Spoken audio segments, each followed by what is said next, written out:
Welcome to Luca and Miguel. Enjoy the video. You start by making sure your environment matches Worldedit.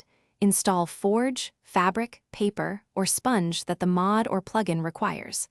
Once done, download the Worldedit build matching your exact Minecraft version and place it into the mods or plugins folder. You should back up your world and configuration now, because changes can break builds. Make sure to restart the server or client and check console messages. This prevents common mismatch errors and ensures Worldedit loads correctly before you proceed to get the axe. You type the command /wand or //wand in chat to spawn the Worldedit axe. This gives you the wooden axe tool bound to selection functions. If the command fails, check permissions. You must be an operator or have the Worldedit, wand or Worldedit * node via your permissions plugin.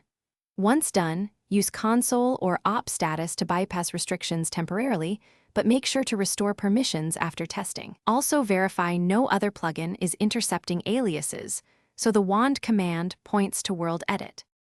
You now use left-click for position 1 and right-click for position 2.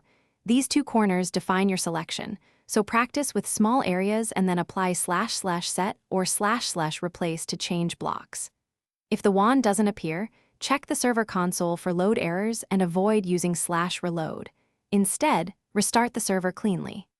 Make sure permission nodes and plugin versions match. If problems persist, reinstall the exact Worldedit jar and confirm Minecraft and loader versions align, because that resolves most compatibility issues. Thanks for watching and please subscribe. It's the best investment you'll ever make.